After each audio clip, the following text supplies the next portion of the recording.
Tijara Kabendera. Yes, napata. Amakuru. Numvise ngo hari ikintu cyitwa TKFADA. Yes, kuna TKFADA. TKFADA Niki? TKFADA ni Tijara Kabendera Foundation Against Drugs Abuse. Niyo iva mu TKFADA. Akaba ari foundation natekereje cyangwa se nashyizeho kugira ngo mbashe kuba nahangana cyangwa se nashishikariza urubyiruko kutajya cyangwa se kutishora mu biyobyabwenge. Impamvu mvuze ngo nashishikariza urubyiruko kutitabira ibiyobyabwenge nuko hariho abenshi babyinjiramo wenda batazi ingaruka zabyo, bazi ko ari ukwishimisha, ariko ejo n'ejo bundi ukazasanga bimwangirije ubuzima. Nicyo TKFADA rero igamije, management yayizeho cyangwa se abo twafatanyije kwitekerezaho tuyishyira mu bikorwa. Izina tuyishaka gutyo kuko nashaka kubona iyo umuntu ashaka gukora ikintu cyangwa brand runaka aba akeneye kwibranda ku giti cye. So ni amazina yanjye afite nyine ubwo burebure bwose bwa TKFADA Tijara Kabendera Foundation Against Drugs Abuse. Hari abandi bantu benshi barwanya ibiyobyabwenge muri kino gihugu. Wowe ibyawe birimo uhe mwihariko? Barahari, ariko ngira ngo ingufu zacu twese zo tugomba gushyirwa hamwe kugira ngo tubashe kuba twahangana nk'icyo kintu. Wenda nta mwihariko uhambaye urimo, ariko ngewe ntago intego yanjye ngiye kuvuga ngo ngiye kubirwanya, kuko kubirwanya nta mbaraga mfite zo kuba narwanya ibiyobyabwenge. Aho ariho hose ibiyobyabwenge ahantu biri, ibiyobyabwenge turi kuvuga, ibiyobyabwenge tuganiraho, ibiyobyabwenge turwanya cyangwa se tuvuga igihe cyose, ibiyobyabwenge byo ku rwego rwo hejuru, ku buryo usanga bicuruzwa cyangwa se bigurwa n'abantu bo ku rwego rwo hejuru bafite imbaraga zihambaye. Ahubwo ngewe intego yanjye nyamukuru, icyo nifuza nyamukuru ni uko nashishikariza urubyiruko kumenya ububi bwa cya kindi bakoresha. Ingaruka zacyo ni izihe.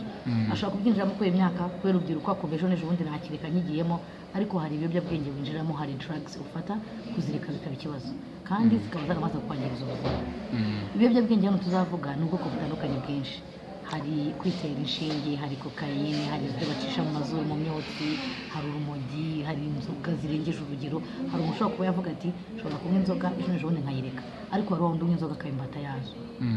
Hari undi winjira mu rumogi akaba imbata yarwo.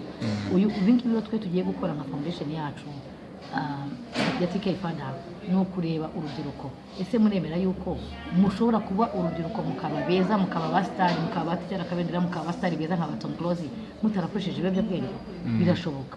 No kumwereka irengero zitandukanye, kandi no mu muziki numva ngo birimo abahanzi hari icyo nabo murababara muri urwo rubyiruko cyangwa nabo barimo. Waba dukunde kumva impanuro zacu, kuko ntabwo twaba turi kumva impanuro zacu, ariko mu basitari batandukanye haba abo mu Rwanda no mu mahanga birimo. N'abenshi abarubyiruko rwo hanze rujya kunywa benshi babikura kuri abasitari babona, kuko hari umwana uyu munsi yifuza kuba nka Tijara, avuga ati reka nige itangazamakuru, cyangwa yifuza kuba nk'umunyamakuru, cyangwa yifuza kuba nk'umusitari runaka. Iyo abonye rero kuteye cyangwa se kugenda inzira akubonamo nawe niyacamo. Abahanzi bacu simpakana ko birimo, abasitari bacu simpakana ko birimo, no mu rubyiruko rusanzwe, no mu banyeshuri, no mu bana batoye ibiyobyabwenge birimo. Niyo mpamvu rero kuri iyi shuro cyangwa se mu gutangira TKFADA mu kuyifungura, ntabwo mvuze ngo ngiye gukora launch muri seri n'aka kanya, cyangwa se ngiye gukora launch ahantu hahambaye kugira ngo menyekanishe TKFADA. Ahubwo tugiye gutangira tour, urugendo mu bigo by'amashuri bitandukanye. Ibigo by'amashuri tuba tuganira n'abanyeshuri baba muri bya bigo by'amashuri baba muri internat, biga babayo cyangwa se biga bataha, ariko tukabasanga ku ishuri. Kuko umubyeyi ashobora kuba azi ko umwana we yagiye ku ishuri kwiga, yego akiga, ariko hahandi yarakwiye ibindi. Hariyo utuntu tw'uduco twinshi aba azahura nabo, abo bazaganira, noneho yajya aza mu rugo muri vacances umubyeyi ntamenye ibyo akorera ku ishuri. Niyo mpamvu twahisemo guhera ku bigo by'amashuri, tuganira n'abanyeshuri, tubereke ububi bw'ibiyobyabwenge, n'abadufashe nk'abana biga cyagiye batashye muri vacances baganiriza urubyiruko bangana, kuko ubutiga udafite icyo ukora utagombye kwishora mu biyobyabwenge. Mugomba kugera mu bigo by'amashuri bingana gute kuva ryari? Ubu ngubu intego yanjye, kuko kwiga iki gihe gifite amezi make, gifite igihe gito, ni amezi agera kuri 2 n'igice, ntabwo yuzuye 3. Ni ukugera ku bigo byinshi bishoboka. mu minsi isanzwe mba ndi mu kandi kazi gatandukanye kandi kagomba kunyubaka niyo mpamvu twahisemo gufata weekend bivuze weekend tugasura ibigo bibiri muri weekend ubu ni kuwa gatandatu no ku cyumweru hari ibigo bibiri twaganiriza ku gatandatu no ku cyumweru, kuwa gatandatu ikindi ku cyumweru. Twahisemo gufata ibigo byo mu mujyi wa Kigali, mu majyepfo, mu majyaruguru, iburasirazuba n'iburengerazuba. Ntabwo twavuga ngo aka kanya dufite guhita tubizenguruka byose, ariko iyi projet itangiye uyu munsi niho kuyironcinga ku mugaragaro, izahoraho ntabwo izahagarara. Abana mu gihe bazajya bari muri vacances tuba tugira ibindi bikorwa dukora mu makaritsiye tubamo. Yewe mba mu mujyi wa Kigali, Nyamirambo, ntabwo ushobora kubura uko nakorera za maison de jeunes, kwegera rwa rubyiruko, kubegeza TKFADA bakayimenya, tukabaganiriza kenshi gashoboka. Ariko mu gihe bari kwiga nabo, kuko n'usanzwe bari kwiga, tuba tubareba muri weekend, dukorana n'ibigo by'amashuri, tubaganirize, tubereke ingero zitandukanye. Dufite abantu batandukanye bazadufasha kwigisha abantu bana. Njyewe ntabwo mfite ubunararibonye buhambaye ku biyobyabwenge kugira ngo najya imbere nkababwira ibi n'ibi n'ibi n'ibi n'ibi. Icyo nzi cyo nzi ko ari bibi, nzi ko byangiza ubuzima bwabo, nzi ko bifite ahandi hantu bashobora, nzi ko hari icyo batagakora mu gihe binjije muri drogue. Ahubwo mfite inzego zitandukanye zirimo polisi y'igihugu dushima cyane kuba ibasha kutwakira, bazajya badusobanurira icyaha cy'uyu muntu ni ikihe n'ikihe n'ikihe kuri ubwo buryo.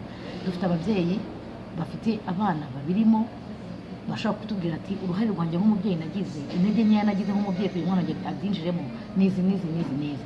Ahubwo wa mwana azahangana gute na za challenge ahura nazo mu rugo kugira ngo abashe kuba atakwinjira, kuko arahura n'ibintu bikomeye mu rugo we akaba victim, akahita ajya mu biyobyabwenge. Dufite abajana bakoresheje ibiyobyabwenge bakabireka, bahagorerewe iwawa, bazatanga ubuhamya bwabo kuko nabikoresheje imyaka 5, 10, 15, uyu munsi ndabiretse, ariko mfite icyo byanyangije ku buzima, mfite icyo byatakaje. Dufite abaganga badasobanura iyo byinjiye mu maraso biko affecta gute. Abo ngabo niyo team mfite, iyobowe na manager wanjye Asuma Ndangari cyangwa se on store, ari nawe watekereje icyo gikorwa twagikora, mushimira cyane, ndetse na advisor wanjye, technical advisor yitwa Victor Nyindi, nawe n'umwe mu bafashe gushyira kino gikorwa mu bikorwa, akaba kandi amura hafi kumva inama kenshi. Abo bose ni team nini izagereza kwereka bose bazajya bafite ubuhara bwigishizemo bano bana, maze ntabwo tuzatererera, dukomeza kubegera, kuko nawe dufite TKFADA Foundation, tuzagira amaklub atandukanye tuzahuriramo n'ababana, ku buryo tuba tugira igihe tugasura ya club tukareba uko yifashe, kandi n'abandi babikoresha babyinjiyemo babaye imbata, batinya kubivamo cyangwa batinya kwigaragaza, nibatwegera. Niyo kwishyira ku karubanda, ariko nyegera mbwira ati sister nabigiyemo nyine ariko byanze, turebe uburyo ki tumufashe. Hari ababyinjiramo kubireka ntibikunde, ukabanza kujyanwa mu kigo ngororamuco cyangwa se kwa muganga kugira ngo baguhe imiti iyi koza y'amaraso. Ibi byose tuzabafashamo, uzakenera ubufasha bwacu TKFADA iravuga.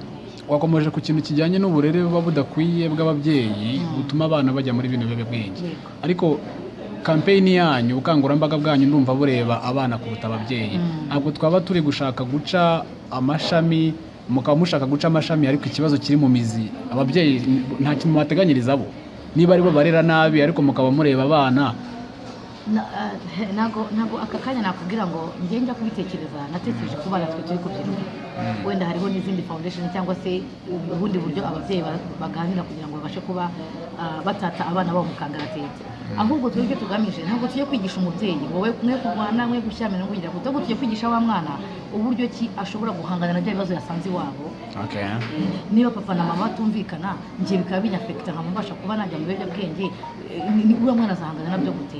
Niba iwacu ari abakire, papa wanjye ahora mu mahanga kubera kujya gucuruza, na mama wanjye akabika buko, nkaba nafite umuntu nkurikirana, njyewe nditwara gute? Kuko nituvuga ngo tugiye kujya mu babyeyi, papa wote ni ishu ndende cyane, ni ikintu kirufata umuryango ni ikindi kintu. Kandi tukaba dushima ko haje umugoroba w'ababyeyi.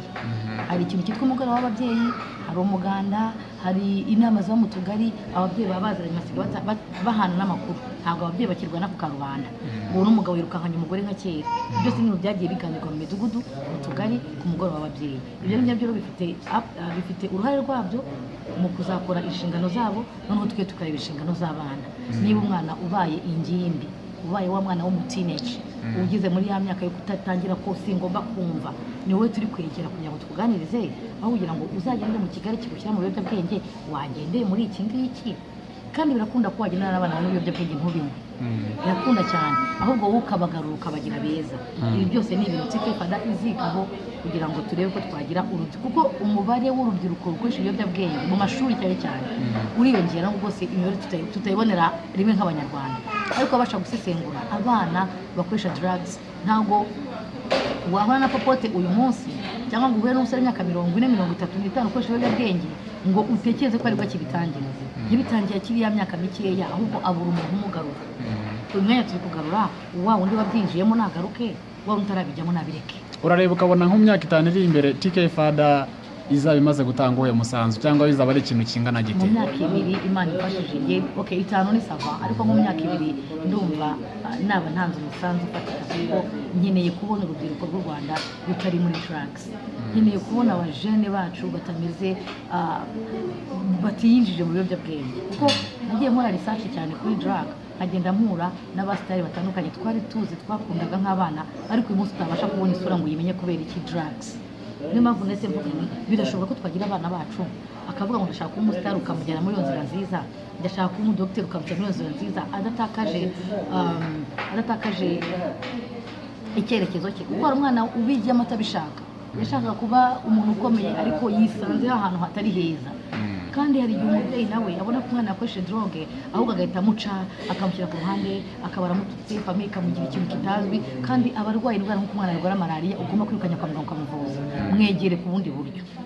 Urumva mu myaka rero 5, 2, 3, 4, 5 Imana imfashije nka Tijara, ikintu nifuza ni ukuba dufite urubyiruko rwo mu Rwanda rutekereza ko droge ari ikintu kibi, wajya no kugikoresha ukavuga uti ariko hari TKFADA yigishwe ko droge ari ikintu kibi, byonyine agashyira agatima kuri icyo kintu. Murakoze cyane. Afasa.